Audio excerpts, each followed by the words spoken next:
My name is Isaac Chavarria. I am from Alton, Texas, which is in the Rio Grande Valley.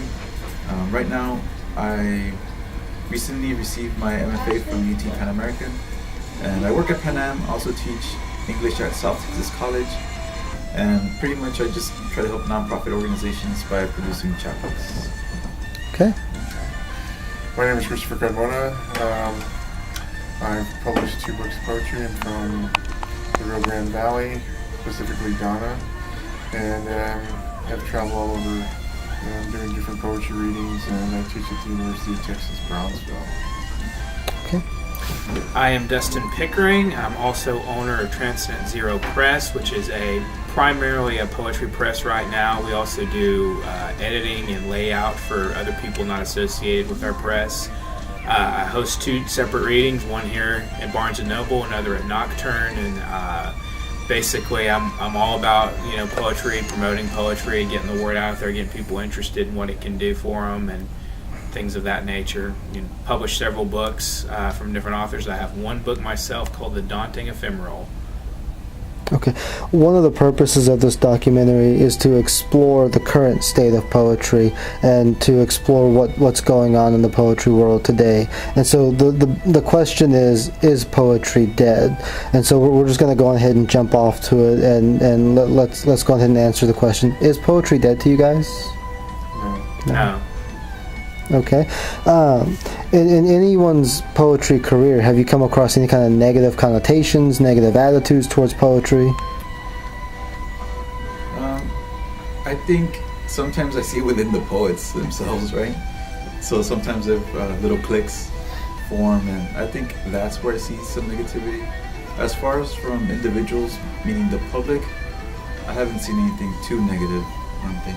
I think maybe the biggest problem sometimes is the public trying to find a connection to poetry, because I think in most cases they believe poetry to be something that is just academic based. I personally have had people that didn't understand why I wrote poetry. I've had some accusations, oh, you think you're smarter than everyone else, only academics can do this. And that's just not the case. Anybody can write a decent poem with just a tidbit of effort and a strong feeling, and maybe even a limited knowledge of metaphors and tropes and things like that. They could probably work out a good poem. But some people don't understand, in the public eye especially, it's gotten to the point where it's a negative light on it, because I think academics have generally kind of usurped the value over the years. I mean, because I know for a fact that not too long ago, poets were packing audiences, big audiences, and auditoriums and stuff, 40, 50 years ago. And I had people tell me that as early as maybe 5 or 10 years ago, they hosted readings where hundreds of people would show up, and it was just an open mic. So definitely something in the scheme of things is kind of twisted it the wrong direction or something. That's my opinion. Okay. Well, I guess to answer that question is negativity, not really. What I usually get is people, what Isaac was talking about poetry, not knowing exactly what poetry is, and so they have no concept. But once they hear modern poetry, they find it. They already have a connection with it. They just don't realize they do. What we're talking about is poetry dead here. In the U.S., it has a very different reaction than most of the world. Most of the world, poetry is pretty vibrant, and if you go to Latin America, specifically in Mexico, they have audiences of 5,000. I mean, not too long ago they had Poetry Fest in, I think it was Italy, somewhere in Italy, I forget exactly where it was. There's a bunch of famous poets there. They had so many people there that it was literally shaking the stage.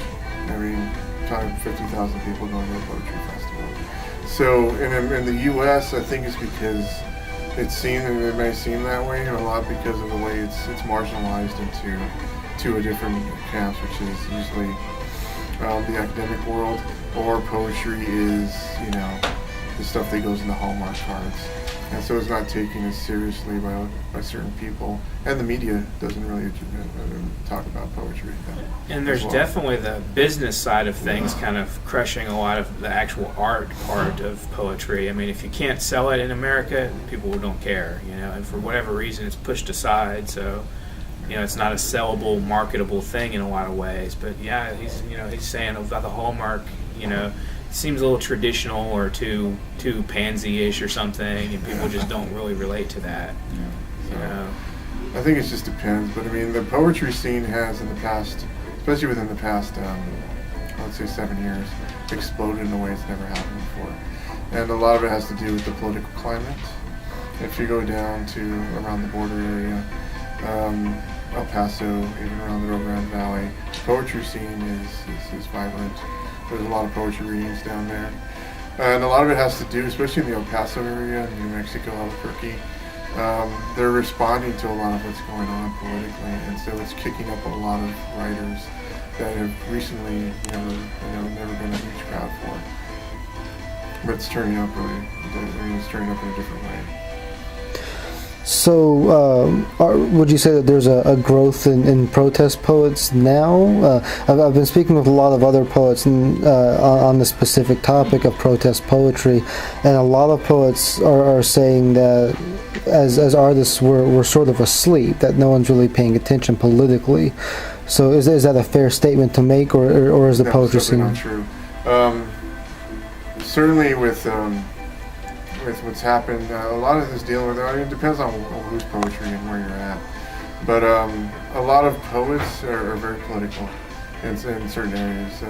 We're talking about the border region mostly, but even all over the country, because of things like what's happening in Arizona, there's been a huge response that's come around. There's a page called Poets Responding to SB 1070.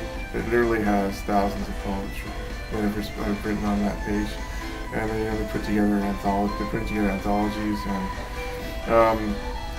that's one of the myths, is that poetry is not political, but it's always been political. It always has been. It's just very marginalized by certain areas. But today, I mean, a lot of people that are leading a lot of these movements are poets, like the Texas, the Mexican American Studies. Tony Diaz, if you ever talk to Tony Diaz, he's very political. He's very political. Lupe Mendez. There's a lot of people out there who are very political, and they're responding in a way that's never happened. It hasn't happened in about 20, 40 years. We're looking at since the 60s. We just lost a poet, Mary Baraka, who is extraordinarily political and very social. His poems were all about protest, and that was a tragic loss for him to pass. And but there's always going to be others who stand up and say things that most people feel but don't want to say. Gives a little courage to the movement of people and puts people in motion. Today, in 2014, have there been defining moments for poetry? Poetry's had some historical moments in the past regarding protest poets and how they would go out into the rallies and they would rally against hot-button issues. Have there been moments like that in today's time? Certainly. I'm thinking about who's the poet who read at President? Ricardo Blanco. Ricardo Blanco's. Some people feel differently about his poem, but I think that choice was really something noteworthy as somebody who's speaking for like a minority in some sense. There's 100,000 Poets for Change that Michael Rothenberg does, and it's all over the globe. They have different separate readings. That I did one of those in Seabrook, where Coffee Oasis used to be. I hosted one of those, and it was kind of a small gathering, but there was some further downtown Houston. It's a big thing, organize little readings like that and separate readings, and especially with the 100,000 Poets for Change, which is, I think, been going on for a few years now. They've done that every year for 5 or 6 years or something. I don't know exactly how long. But. Well, I think one of the interesting things that's really turned about in the past few years is the rise of poet laureates that cities have been placing, like San Antonio. McAllen has one, Albuquerque has one, and the poet laureates are not just states anymore. They're becoming cities, and they're becoming actual symbols. Like recently, and they're starting to get people who you never thought would hold that kind of an office. Like Jessica Lynn Lopez just became the poet laureate of Albuquerque, and she's known as primarily a protest poet. Her latest book is called Cut Bomb. I mean, can't get really more protesty than that. Okay. The market was mentioned earlier in regards to publishing poetry. It's no secret. Poetry is not really part of the mainstream market. I think there was a statistic, years ago about Billy Collins. One of his books, his most popular book, was maybe selling 200,000 copies. And we all know publishers like HarperCollins, they're not going to talk to you if you're only selling 200,000 copies a year on your book. Can the market change things for poetry? Well, I tell you, there was a report that came out a couple of years ago for the Small Press Independent Distribution Network, and when that report was released, I think it was 2012. I'm not sure the year. It said that poetry books were outselling fiction books in the small presses, and when they found out, they were asking why such a change. Was the fact that in the small press world, poets sell their own books better than fiction writers, and so they're selling more in poetry readings and things that are actually picking up, rather than fiction writers who don't. If you're not on a major press, your fiction book probably won't get read unless you're out there selling it. Like people like Brian Carr, who goes out there and goes to the poetry readings and sells his stuff. But it's a change because most people have this belief that fiction sells more than poetry. But in the small press market, it's not true. It's actually poetry books that are selling more. And it's a very positive thing to see Amazon acquire CreateSpace, and you can just get on CreateSpace. Anybody that's written a book pretty much could find the resources to get a book out there through CreateSpace or Lulu or any of these places, and that's been a big explosion of all kinds of types of poetry books through self-publishing and small press and independent presses. Okay. Can you give us your experiences on publishing? Well, my experience has mostly been with nonprofit organizations. So I've worked with juvenile detention centers. I've worked with women's organizations, and I think that's where I enjoy poetry the most, when I'm actually helping somebody else publish their work. And these are nonprofit organizations, so there's almost no money involved. It's just purely free, right? But I've always enjoyed having other people who usually don't have their voice heard, writing poetry and then seeing it in a produced form, right? So my experience in that has always been that if you give a voice to those that usually aren't able to be heard, then a lot of people want to listen to them. I think poetry kind of expresses a hidden element in people. In general, it's like the voice of the voiceless. What you don't want to take the dominant seat in your personality, sometimes it gets strained into the poetry. And as far as the publishing, I'm the same with Isaac here. I love bringing other new work out from other poets, and I especially like to find the side of them they don't normally explore. When I published Ken Jones's Mr. Karma, that was one of the reasons why I took that on, was because he's exploring a more spiritual nature as a person who normally publishes kind of the avant-garde-ish protest type stuff, and the kind of weird things that he published in former publications. I just like that whole aspect of poetry, that it can be weird, it can be anything you want it to be, as long as as you put your heart into it. And that's one of our big targets, is telling people we want to hear a side of you that you don't normally express. And I'm not even making much money off it. There's no money in it, I'm looking month to month on royalties. Maybe for all the books I've published, I might get maybe $40 in royalties, because CreateSpace is going to take a big chunk of that, and Amazon and everybody else. So, but it's just glad that it's in publication and it's out there. And like Christopher said here, you're selling your own book pretty much, and that's all you can really do as far as get face to face, make a personality of yourself, make who you are your product. Well, I've been working with Stu Press for a few years now, and Stu Press is probably one of the oldest small presses probably in the country, second to City Lights, because they've been around 41 years now.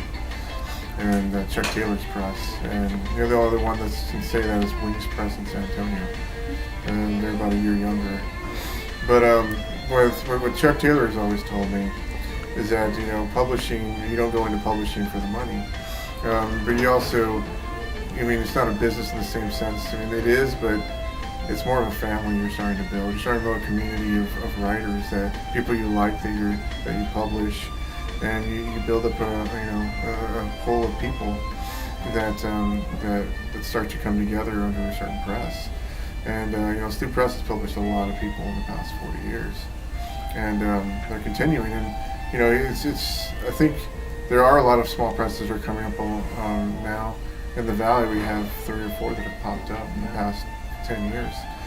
And a lot of it is due to what Justin was talking about, the advent of these things like CreateSpace, and there's something called Lightning Source, which allows for what's called print on demand, which means that you buy the books as they're bought, not as in the old system, the traditional system, you would buy a printing series, which would be like 5,000 books, and if you couldn't sell those, you got stuck with those copies. Well, with the new system, it's just you buy them as they come out, so you can buy 20 at a time. It saves a whole lot on publishing costs. So it opens up a door for a lot of people who were never able to publish before.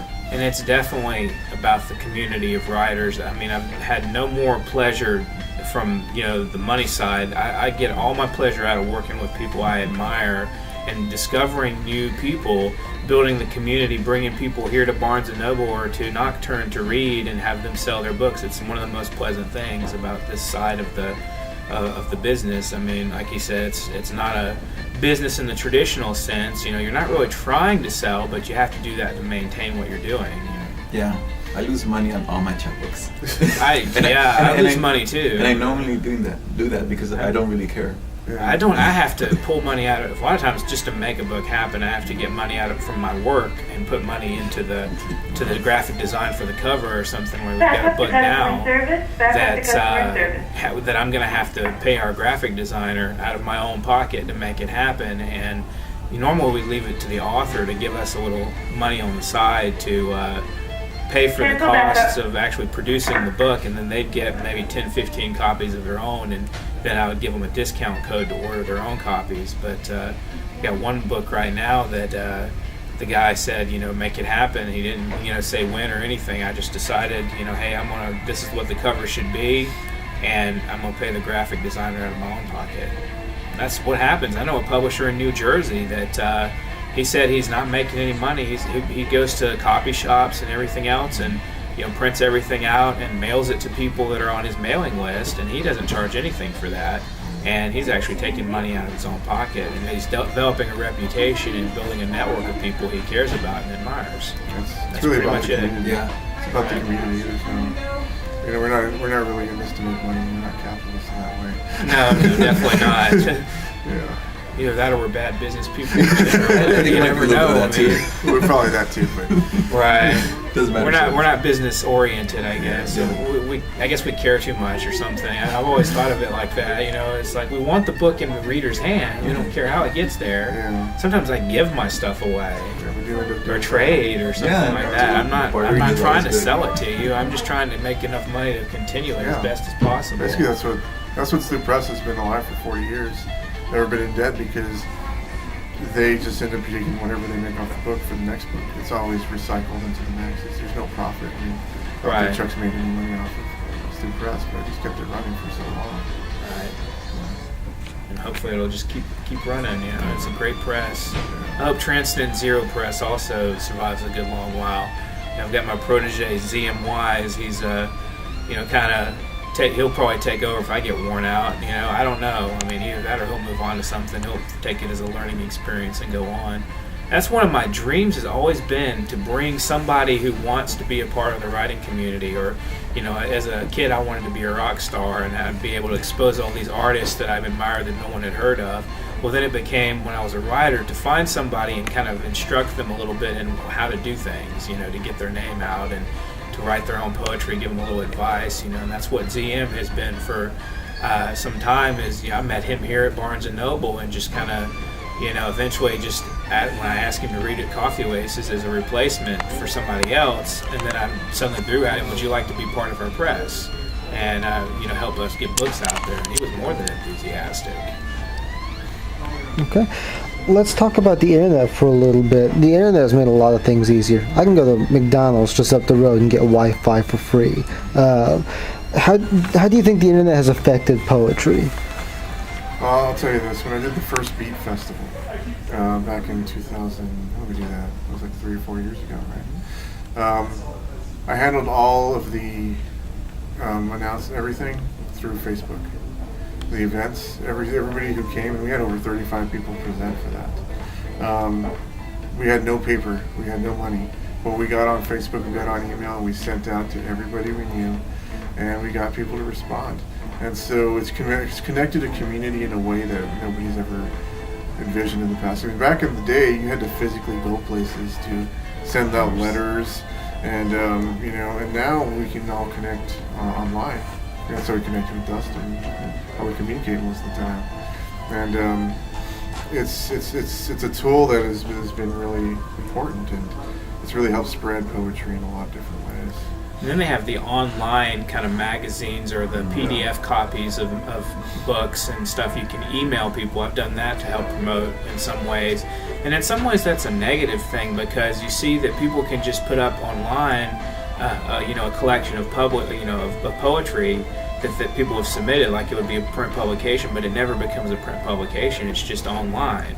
So we see that people moving things online. You don't know how long that website's going to be up. A lot of great material could be lost eventually. And another thing is that it doesn't feel as authentic as seeing it in print. You see it online. It feels kind of like, and he could have just taken any poetry. He's not really doing an investment here. That's how I feel sometimes when I see one of my poems is published strictly online. Then it doesn't really seem to account for it as much as maybe seeing it in a print publication.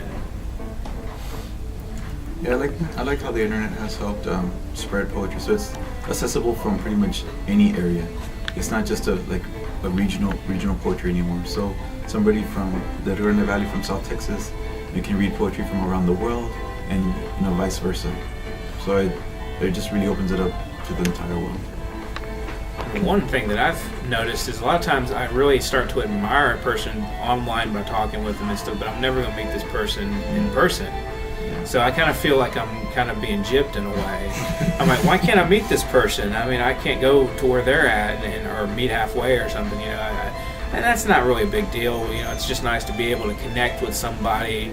In some ways, I can even talk to some of my current favorite poets online or email them and talk with them. And one of the things I noticed is once I put my press and my magazine on available through Poets and Writers on their database, I started getting people out of the blue. I probably had 20, 30 submissions in a couple of weeks, and some of them were from big names. So, obviously that's one way to get the word out about what you're doing, is to put it on a database somewhere, something of that nature. Okay. There's an article that said you can tell a medium is still vital by posing this question: can it change anything? Can poetry change anything? Yes. It Yes. really has. Yes. Allen Ginsberg's Howl changed the world. I mean, it changed poetry, but also changed the world. That poem itself changed a lot of things. There was a book called The Poem That Changed America, all about how Howl did it. And it opened up, because it's the trial for that book of poetry. It gave us, all the obscenity trials, because they thought it was on trial for being obscene, and it opened up censorship. It basically erased it, so it can be almost anything published. And that's a major thing that happened because of one poem. Everybody here who writes a poem is going to affect somebody, and that's going to affect another poet who's going to do something. But we look at the Chicano movement. There's a poem called "I Am Joaquin" became the entire motto for the entire movement of people. So definitely it has, and it will continue to change. Yeah, I think when Chris said someone, sometimes we think of someone as usually being someone important, but then sometimes that someone is just like a person in the public, a person in the audience, right? So, that's how they say that cliche, as long as you get to that one person. And sometimes, that kind of does happen. I think a lot of times, I mean, when I was a teenager, I read some poetry, mostly the Beats and Sylvia Plath. The idea that and during that period when I was still in doubt, oddly, that thinking that maybe my political beliefs were off, or my feelings of my own person as a human being in this planet were off, and I'd read these poems and I'd feel connected automatically with the poet themselves. I felt connected with Sylvia Plath as she became sort of my, I guess you could say, godmother in some ways to me. And the same with a lot of other types of artists that, poetry can move people that are open to it. It can push them in new directions. It can show them what they feel is acceptable, and it can teach them ways to channel that. And it's also a bridge from language. You're preserving a moment and writing a poem about that moment. And maybe 100 years from now, if your poem's still around, somebody read that. And, there's collections that Howard Zinn put together where there are a lot of poems and song lyrics that he put in his books that, were historical moments being spoken of there. And so it's a record of time, too. It's not just an expression out of, whatever you're feeling. It can be a very, very historical moment as well. Well, to go to the quote by Gary Snyder, poetry is the only art form that has maintained the same purpose throughout time. Right. To paraphrase Gary Snyder. And, everything else we do in our day will change, but poetry still maintains the same purpose it always has. And I think it's one of those important quotes that I think we don't ever think about, because, everything changes in our lives. We didn't have cell phones at one point, now we have cell phones and computers, but poetry's still there, it still survives. And if you think in terms of like a lot of religions are poetry based, I mean, the Bible's a book of poetry, and how many lives does that change? I mean, no one else can write the Bible, obviously, but the Psalms and in the Bible, you read that, and it's really very instructive to your own life. It's not just something that you're looking at on a page. It's moving you. It's giving you something back when you read it in the very act of thinking critically and looking at things in those lights. You see that your feelings are okay. You're a human being in the world, and as I've said, the Bible and general religion is a form of poetry, and it's just a very vital force that people can relate to when they open themselves to it. Okay. As a poet and as a writer, what is your message to younger audience, to younger faces just getting out there in the scene? Don't be shy.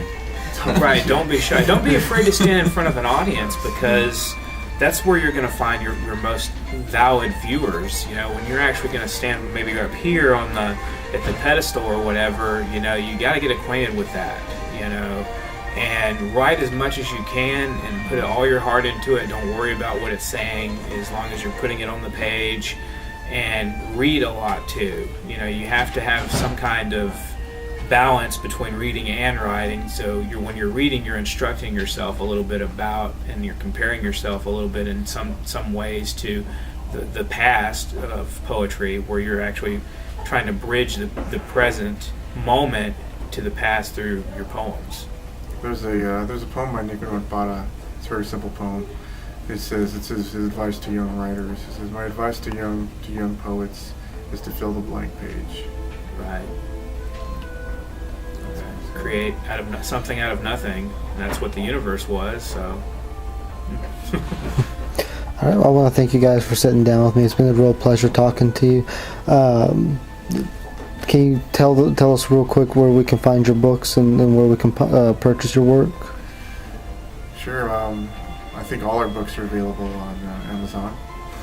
Create Space for me. The Daunting Ephemeral by Dustin Pickering. Okay.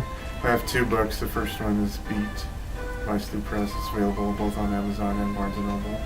And the second one, I Have Always Been Here by Otras Voces Press, is also available on Amazon and Barnes & Noble. My book, published by Slew Press, is Ocho, that's spelled P-O-X-O, by Isaac Chavarria. And where's it available? It's available on Amazon And Barnes & Noble. Barnes & Noble.